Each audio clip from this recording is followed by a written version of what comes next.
Okay, and here we are at Bosworth, which is going to be the culmination, obviously, of the War of the Roses. With Henry Tudor's forces here, household guard, mounted troops, and I think I've got the problem of the zoom, no? And Duke of Oxford, Earl of Oxford, sorry, commanding the main force of, well, you got some crappy infantry levies back here in the back, but a bunch of infantry. This is a mishmash, hodgepodge. They made the decision to put these little flags on the units to indicate these guys are Welsh. And then we got some Bretons, some French artillery over here. I don't know how much that adds. It adds to the counter mix. It adds to the difficulty in finding the right pieces. I wouldn't have minded a little letter marker like there often is under the leaders. I don't see it here, but quite often in both this series and in the Great Battles of History, there'll be little markers about people. Yeah, this one actually has it. I'm trying to remember where it is here. This note: Oxford's infantry might have been commanded by John Savage and Gilbert Talbot, but they decided to make one big battle to make it easier. And that gives a definite advantage. Maneuvering a large battle, I mean, if you're allowed to have a large battle that operates as its own, that's really potent compared to whatever, and that may be a factor in how well these are commanded. Now, if you look, Oxford here is commanded, I don't know if you can read it, he's got a 4 command rating, plus he's got his charisma bonus. What that means is he's got a pretty big battle and good command ratings. All right, lots of special rules in this one, lots of different options you can configure this. Let's go over what we've got here. First thing is, it's random who goes first, except the Yorkists have a +2 to the die roll. I haven't pulled out the chits. I gotta remember to do that. Last battle I took a couple of actions before I remembered. I got more chits in this one though. The terrain here is kind of nasty. We got 2 things. We've got bogs and actual marshes, and then the streams. I think they're all streams, yeah. Okay, so the bog is, kind of expensive. There's a prohibition against charging through a bog, probably into or out of as well. Marshes are a little nastier. They can disorder the mounted men when they go into it. It's a chance. And the artillery is not even allowed in it. And then not very good to charge into. But they have an additional effect, which is if you're attacking out of a bog, and I think maybe in as well.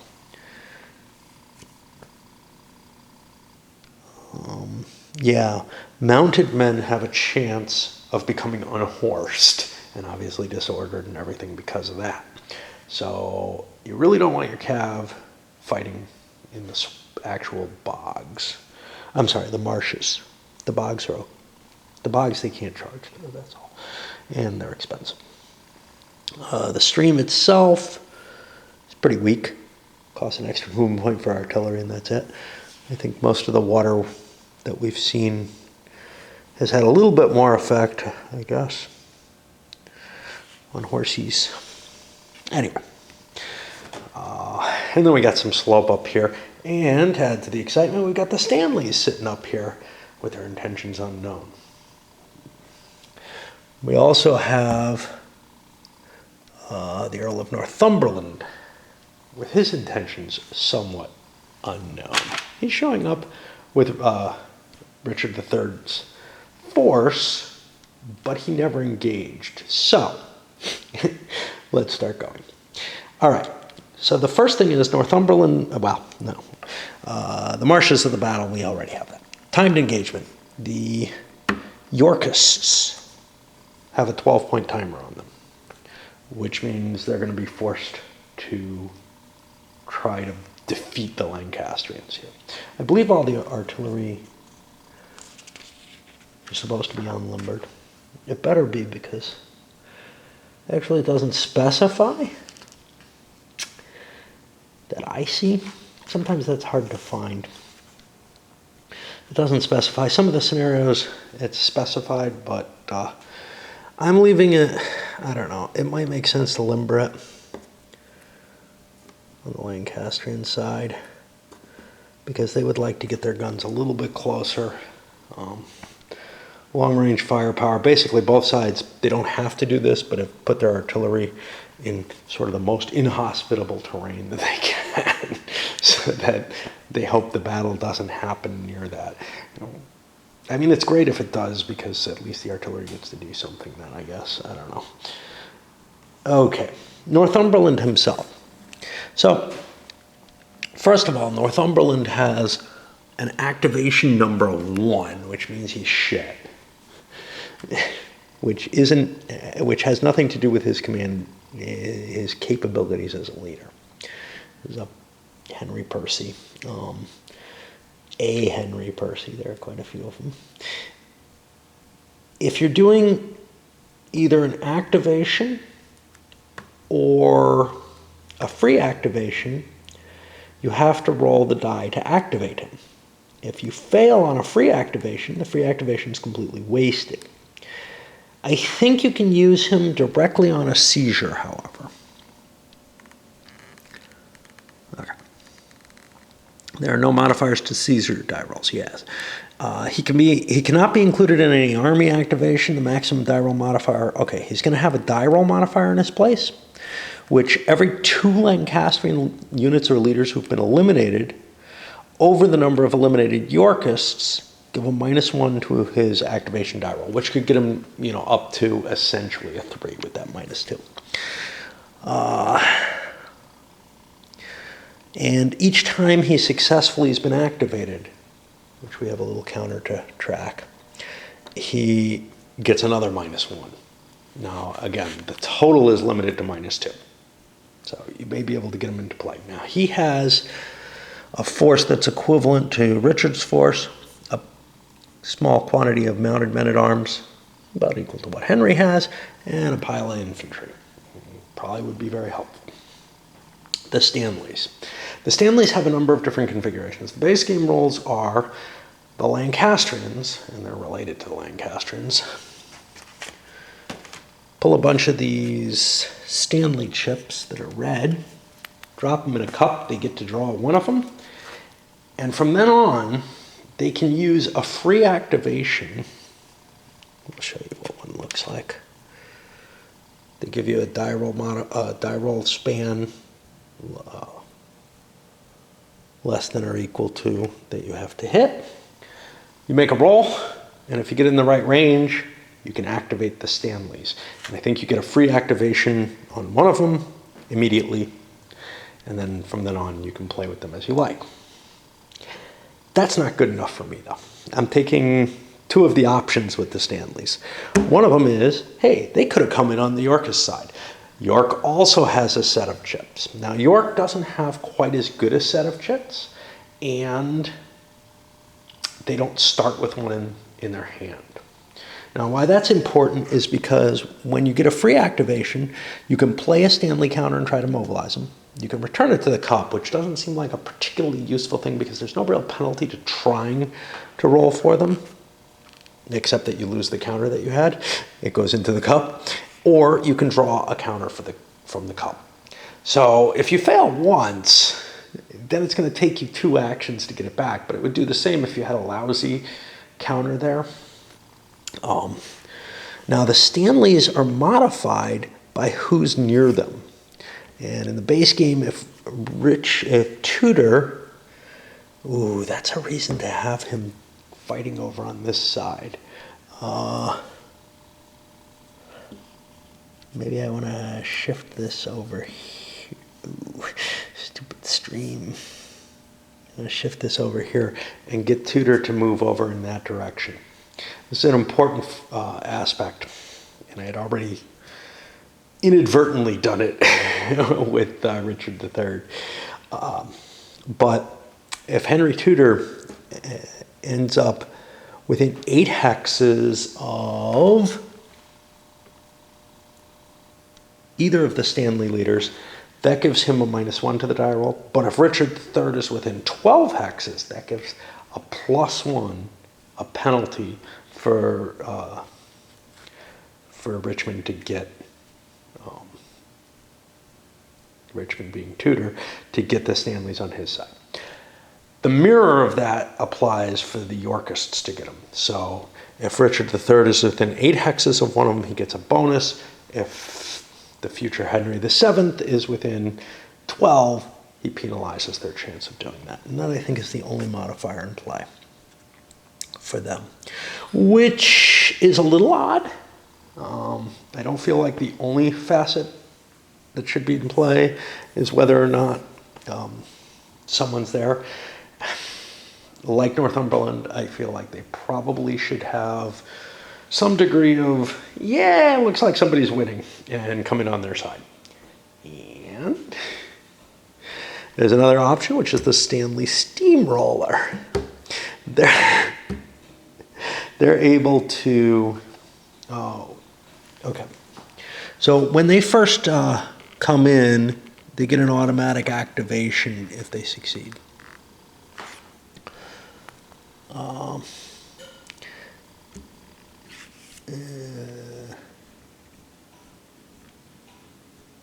Okay. And then they can do a flank attack. And the flank attack is similar to the flank attack we had over at Tewkesbury. Or was it Barnet? Tewkesbury.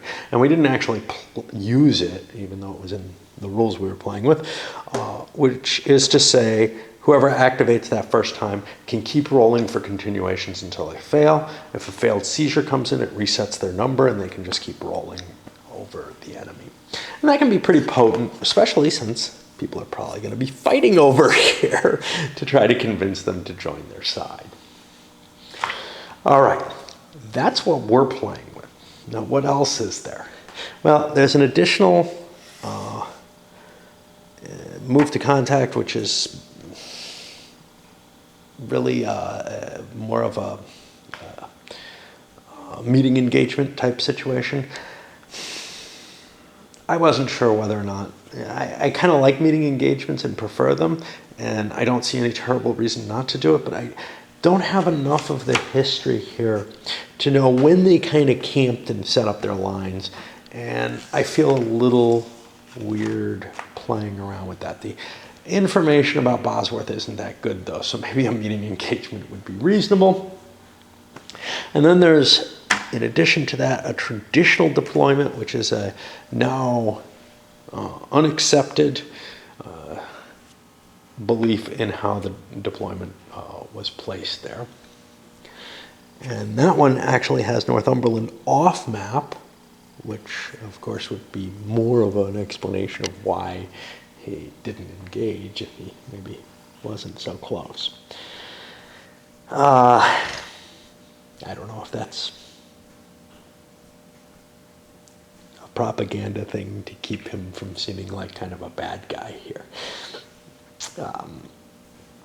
Any Stanleys that get killed count against your losses for the battle overall, and Bosworth, the Lancastrians are at 18, and the Yorkists are at 22. So this is not a big battle.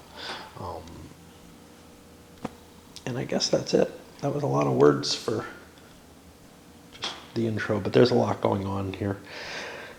Might even start it tonight. I am kind of reticent about what I have to play after this. But you know, it's something people want. Although I could just do Arquebus, right? Or maybe something else that people want that lets me use poker chips instead.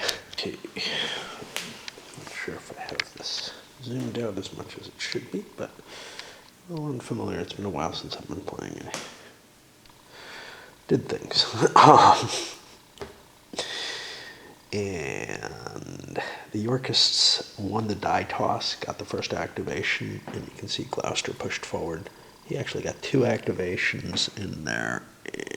And who's this? Norfolk has pushed forward and actually did quite a bit of damage with his archers and handguns as he came forward. Now I had my artillery, this is kind of weird, I had my Yorkist artillery unlimbered.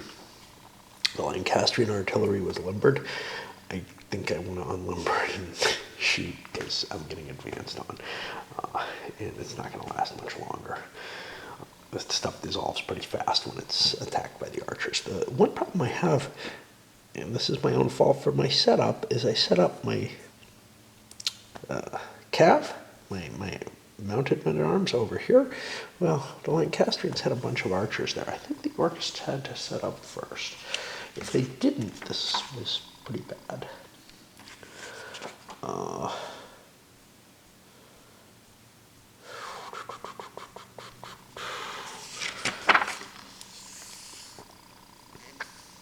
Yeah, the Yorkists had to set up first. So this was actually a well-designed defense, probably accidental more than anything else. Against those men-at-arms. Now I've got the majority of my mounted men-at-arms over here with the intention of maybe getting the Stanleys in on my side, or at least stopping the Lancastrians from getting an easy addition of the Stanleys. I feel like, I've said this before, that the Stanley rolls don't really reflect what was kind of triggering them into which side they would join. If there was any question, I think there is,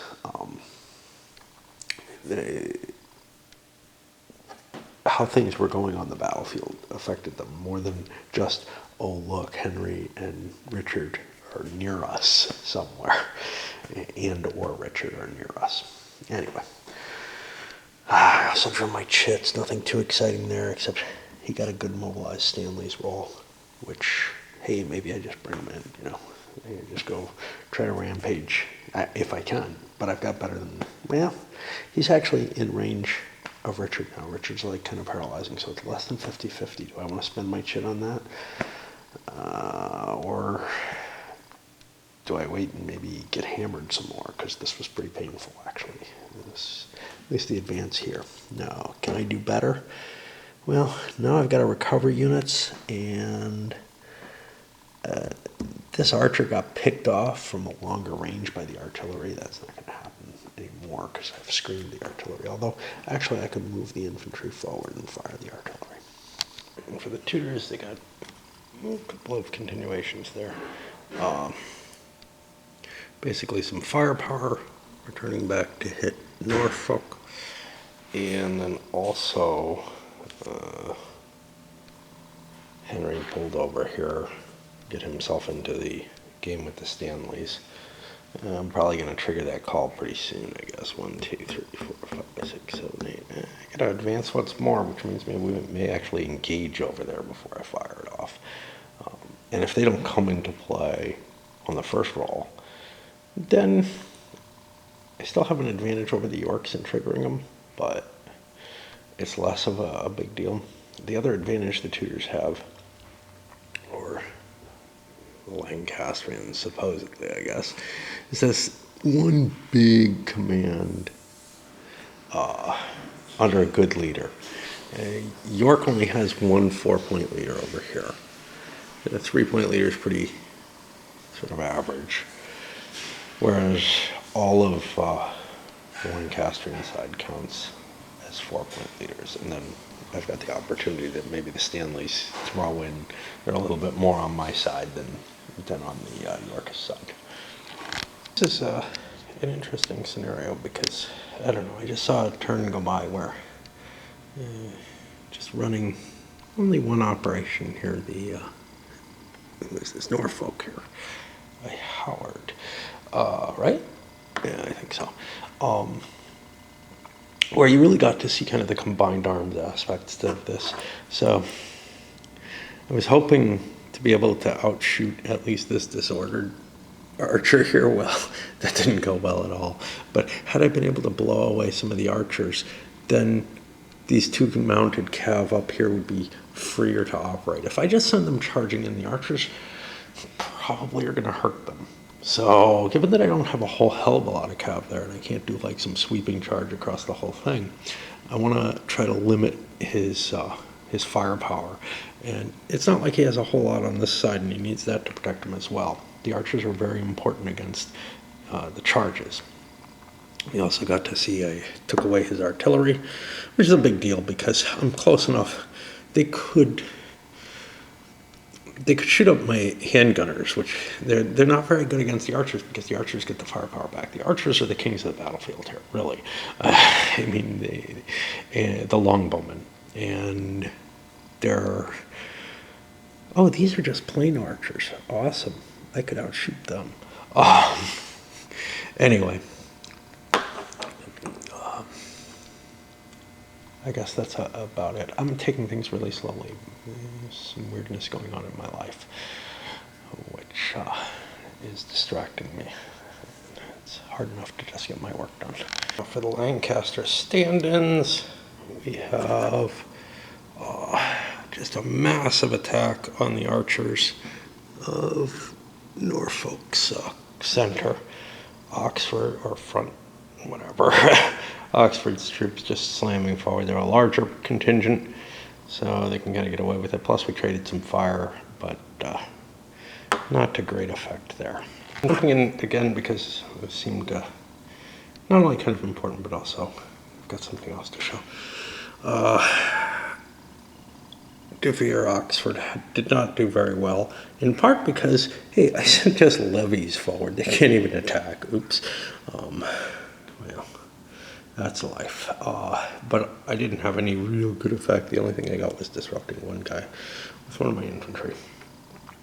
But now I got Tudor got a continuation, and I'm sending cav across. Now this is one place where the rules don't make it absolutely clear, but I feel like my reading of them is the charge doesn't begin until you actually declare the charge, which is when you're, a couple hexes away. But we're going to see something which is the countercharge, which we haven't seen yet. So I'm able to cross the stream, which would normally prevent a charge. Like I couldn't make the charge directly across the stream, but I'm allowed to move up and then launch a charge. Now, let's take a look at how the countercharge works. So this is going to be a countercharge against charge, and the defender has to roll the die before the enemy charge is resolved. And if he gets a 4 or less, he countercharges, and he's going to be able to negate the enemy charge. And we're going to see actually a couple of units charging these horses. If they can't negate that, there's going to be a bit of a problem, because then it's the charge combat table, which is a little better than the normal combat table. Charge was indeed negated, and the attack just shoved them into the, that's a bog, I think. It's whatever is the lesser one, and it doesn't cause much problem. Like, no problem, basically. And good old Norfolk pulls back a little, shoots up a lot of the levy infantry. This is a dangerous thing to have on the field, because it starts getting chewed up. You start taking, minor losses from it. But Oxford's force is kind of in question. If you're stacked with it, as Oxford was, you're risking a death. I believe he had to play his near miss to avoid a death. And then the cav charged here because I'm unable to really cope with the, just really a couple of longbows back here, but until I can get them out of the way, the cav can't really chance attacking there. But boy, let's light up some more infantry and see if, we get something. I didn't get my continuation. I took it over here, although I strongly considered up here, because you can't even move next to the Stanleys. So I can't like sweep around and hit Henry's forces very nicely there. And if I activated him, if I got a success, I could start moving this way and bring more power, bring some infantry to bear to screen those longbowmen off. And also, a success would, give me a permanent bonus there. I already have the 2-point bonus in place right now due to losses because of so much that I've eaten up out of Oxford's force. And now the Earl of Richmond has launched his cav. A lot of charges over here. He was able to slip through while King Richard was unable to. Richard Richmond. This was pinning down these, so they couldn't countercharge. These two both failed to get their countercharge, so this is not going to be a good situation with a lot of flank attacks happening. It may well be that we can drive King Richard back enough that the Stanleys can come in. Another option would have been to try for the Stanleys. That's a 50-50 shot, and maybe I lose my whole turn on that, you know, and it fails, and I lose my Stanley chip. This looked like a good solution, given that I could make an advantaged attack. It's pretty exciting. Ended up retiring one through a continuation because charges can continue even against good stuff. Where I hit the unit twice. You can see the infantry got pushed back from these guys in the bog. They were there as a pinning attack, really, so that I could get more attacks. But the biggie is Richard's dead. That's a huge amount of points here. I don't know.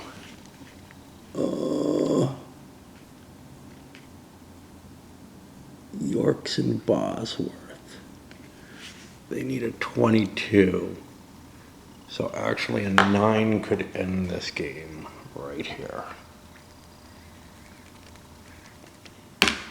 It's not.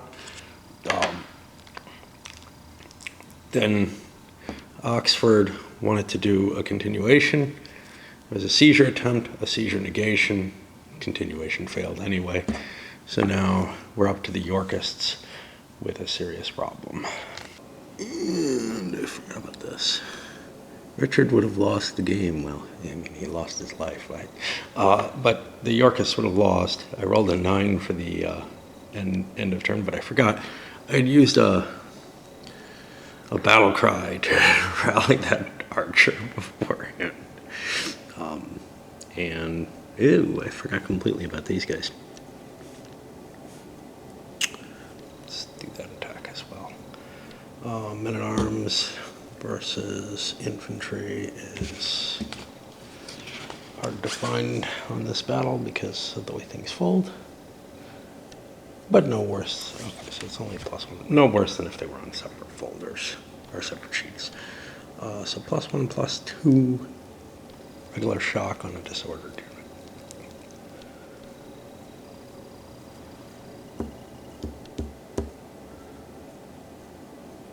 I wouldn't be in range. Maybe I can't attack. Maybe this guy can't leave. Gotta look up my, this guy definitely can't leave. I'm not sure if I can attack. And let's move him out here just so that, I gotta be careful. 1, 2, 3, 4, 5, 6. Yeah, I got everything under control. Basically I concentrated my fire. It didn't have much effect, which is a shame. I think I killed an infantry here, but that's about it. And getting these guys back in command is important, so I can try to recover this unit. But anyhow, looks pretty lousy for the Yorkists, and we're gonna probably see an attempt to bring Stanleys in on the free activation that Lancaster gets. It may be appealing to mobilize the Stanleys here. Honestly, I feel like it's more important for me to succeed here. And with the Stanley Steamroller roll, I could of course not keep rolling for them, but they kind of just keep going, right, potentially, which means I might not, I don't see any huge effect for them unless they gain a lot of ground. So I might not be following through with them, and in fact, I probably won't take advantage of that rule. So I think I'm going to trigger Oxford first, simply because he's better. He's in a more important position. He's got some disorganized stuff next to him. He's got some stuff he needs to recover as well. One of the things we did was we killed the mounted men-at-arms that were up there. So that's starting to pump this up to where there's going to be a check this turn. But more longbow here. Now what's interesting here is we have a potential countercharge versus fire in place here, which is, let's see, we need a 5 or less if we have to change facing, which we do, there's a +1, so we need a 4 or less. We get that. So these are now charging the bowman. However, before that happens, before they get to change facing, successfully, they do get shot at. If they're unhorsed, they don't get to move forward. So let's see. Range gives us a +1. It's longbow mounted men-at-arms. That brings it to +2. And we'll be over on the mounted table. So it's fairly likely we'll knock him off his horse. We do not. So now I believe the charge takes place immediately. Oops. Be careful with my flag there.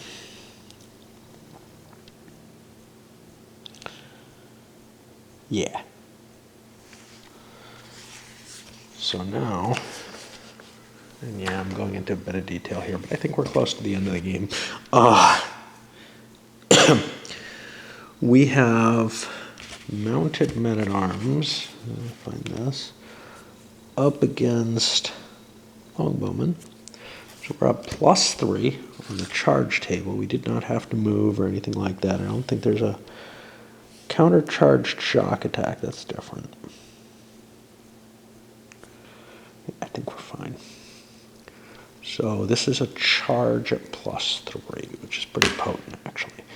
And we disorder and get a continued attack, which also immediately happens. The +3 here, we get one more for the formation, the disruption, but that gets taken away because there's going to be a -1 for the continued attack. I didn't put the counter in place yet. This is not a charge, however. It's a +3 against a disordered unit. And we get no result there. So not as effective. But you can see there's a danger. But now these guys are exposed from behind, and they're not going to be able, when these guys move into place,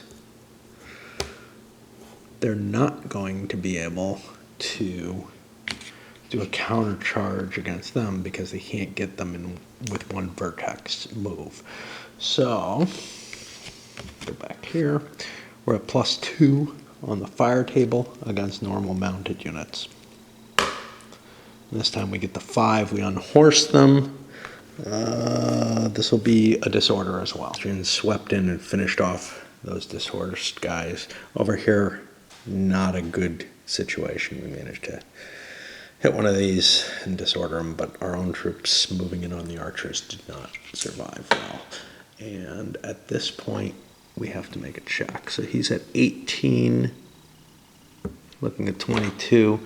On a 4 or higher, the Yorkists flee as a whole. And we get that, and that's the end of this battle. So, I thought it had come a little earlier, but yeah, it showed up here. And I mean, it was pretty guaranteed that once Richard died, you know, there's so many points built up, and there's, 10 points out of 22 is Richard himself. So there's a fairly good chance that if you kill the king, good things are coming your way. Beyond that, we were also doing pretty well overall, with 2 more points total outside of the king.